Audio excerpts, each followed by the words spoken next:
Era digital marketing sekarang, digital itu digitalisasi lah ya, internet gitu ya. Marketing itu maksudnya bagian dari penjualan tadi. Sales itu bagian dari marketing. Jadi ada branding, sales atau selling, dan marketing.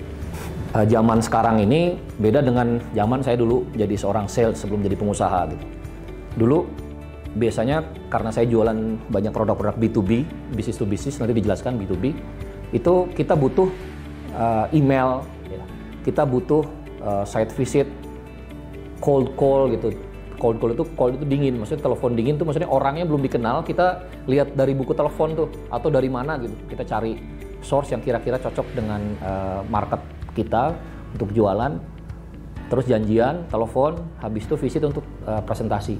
Sekarang sales cycle itu ya, itu bisa lebih simple karena apa? Semua orang punya mobile phone, semua orang punya handphone, semua orang punya akun WhatsApp misalnya. Kalau yang millennials kesini dipastikan punya salah satu media sosial yang disebut dengan texting dulu. Kalau dulu mungkin pakai SMS, pakai email, sekarang itu bisa berupa WA, bisa juga berupa WA teks ya, bisa berupa juga misalnya japri di Instagram atau Facebook chat, bisa macam-macam. Cara kontak orang untuk menjual barang zaman dulu dengan sekarang agak berubah, tetapi prinsip-prinsipnya sama. Jadi efektivitas jualannya zaman dulu dengan sekarangnya kurang lebih sama. Misalnya begini, kita kalau nelpon orang, misalnya nawarin asuransi ya, pakai telepon atau kartu kredit yang paling sering misalnya, itu kemungkinan conversion rate-nya atau dijadiin PO-nya itu akan sulit ya. Jadi minimal persentasenya. Kenapa? Karena memang ada teorinya gitu. Nah begitu juga teman-teman kalau misalnya nyebar produk UKM, misalnya jualan kerupuk, ya, jualan dorok-dok, jualan baju anak, di-blast ke WA, itu dipastikan dianggapnya spam. Karena tidak ada tadi mengerti siklus penjualan tadi, sales cycle nggak paham juga funneling. Jadi sporadis gitu, nge-WA kemana-mana atau japri kemana-mana, pasti orang akan annoying. Karena dalam satu siklus penjualan itu harus paham dulu need-nya apa. Lah need-nya belum tercipta, sudah ditembak dengan bertubi-tubi informasi yang orang itu tidak perlu, sehingga itu dianggap spam. Nah, itu maksudnya kita harus memahami bagaimana jualan di era digital marketing menggunakan fitur-fitur teknologi semacam WA tadi. Karena dalam sales cycle ada fase untuk memperkenalkan produk dan mengetahui need-nya orang gitu, maka penting kemampuan untuk mempresentasikan.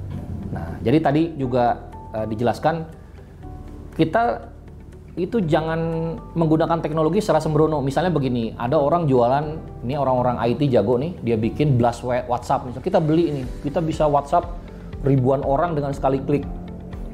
Tapi konsep salesmanship kita karena kita udah belajar itu merupakan spam. Sama kan, dulu juga sama, orang dengan email di blast.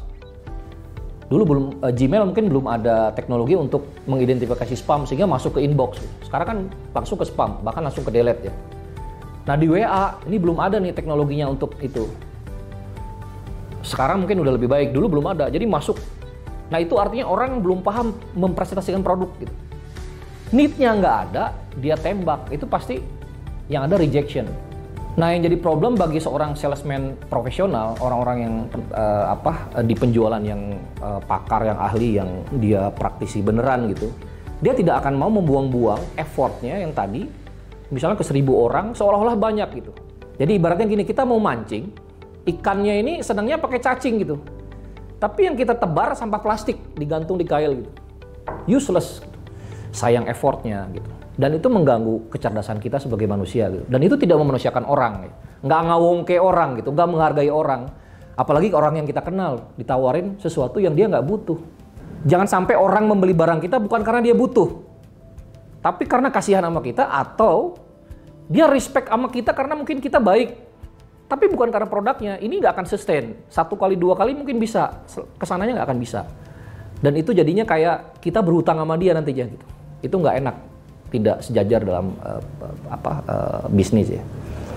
Jadi penting sekali untuk kemampuan mempresentasikan produk. Yang paling pertama menurut saya adalah mengetahui need-nya dulu. Orang itu butuhnya apa. Setelah itu kita baru sediakan barang yang sesuai dengan diinginkan.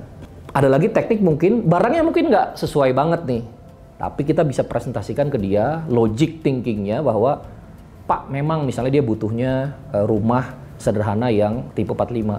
Tapi kitanya mungkin punyanya tipe yang di bawahnya misalnya.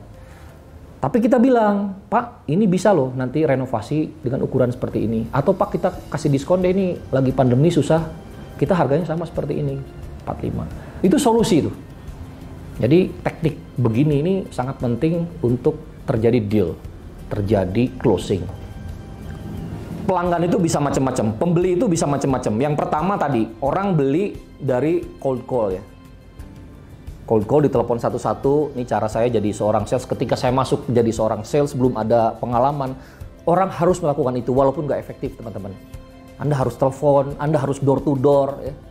Yang jualan parfum di SPBU, lihat ya. Setiap mobil masuk ditawarin, nggak apa-apa. Lama-lama itu akan terbentuk dari 100 mobil yang diketuk, ya, telepon ada rumah yang diketuk, dari ratusan pelanggan yang datang, pasti ada yang loyal customer. Nah itu kita harus cari tahu apa dia kenapa misalnya datang. Contoh misalnya di cafe yang kita punya misalnya, dari 100 pelanggan ini yang datang setiap saat misalnya, dalam satu minggu misalnya kita ada 100 pelanggan. Kok ada 5-10 yang loyal ya datang terus, dicari. Oh ternyata datang ke kafe karena nggak ada kompetitor. Artinya kita harus berpikir kalau ada kompetitor nanti gimana. Atau misalnya dia nyarinya wifi karena nih kafe kita paling bagus wifi-nya, nggak pernah putus. Kebetulan pakai Speedy misalnya, pakai Telkom. Bagus. Sehingga kita tergantung dengan karyawan itu atau barisanya jago. Nah ini kita harus cari nih.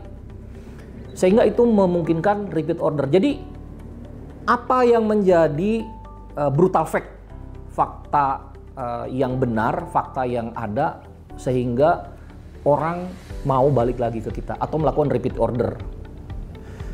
Ketika itu jadi strong point kita, itu diperkuat oleh kita, terus kita mitigasi. Kira-kira nanti kalau ini tidak terjadi, kita harus cari keunggulan yang lain. Jadi secara kompetitif kita bisa lakukan gitu. Nah, biasanya customer yang loyal itu dia akan datang lagi karena sudah masuk ke sisi emosionalnya dia gitu. Jadi kadang-kadang misalnya produknya ada 3 warkop di situ deket rumah dia, tapi datangnya ke kita gitu. Siapa tahu mungkin karena kita satu RT dengan dia, atau kita juga support ke sana, atau mungkin karyawan kita rapi, atau toiletnya suka bersih gitu. Mungkin itu hal itu. Jadi perlu juga tuh survei pelanggan, ya, ditanya secara informal pelanggan yang datang ya. Artinya kita ngewongke banget terhadap pelanggan kita itu, bertanya dari hati ke hati. Kenapa dia bisa beli lagi atau kenapa dia udah jarang ke kafe gitu. Nah, itu contoh-contoh bagaimana kita mengetahui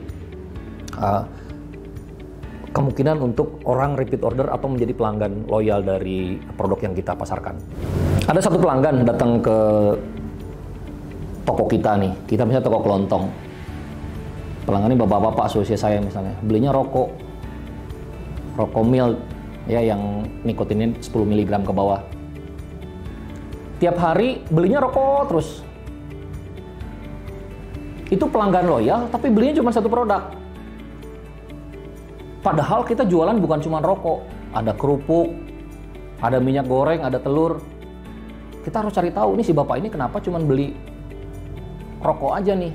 Nah, kemampuan kita untuk menjual produk lain pada satu pelanggan ini itu disebut dengan ability to cross sell. Jadi bagaimana kita melipat gandakan penjualan dari barang lain cuman dari existing pelanggan yang sama gitu. Tentu ada 2 hal di sini. Pertama, kita punya line produk yang berbeda gitu. Yang kedua, orang itu terpenuhi juga kebutuhannya. Nah, ini kemampuan untuk cross sell ini juga bagus. Karena apa? Karena efisien. Kita tidak perlu nawarin ke orang yang berbeda. Ini existing pelanggan. Dia beli, value yang kita dapat lebih banyak, keuntungan otomatis lebih banyak ya, karena cross sell tadi. Tapi cost yang kita keluarkan sama. Contoh ya, kafe ternama, nggak usah sebut merek. Dia jualan mug, dia jualan tumbler, ya kan? Dia jualan merchandise. Padahal awalnya jagonya di jualan kopi. Itu yang disebut dengan cross sell. Itu penting kita miliki kemampuan itu.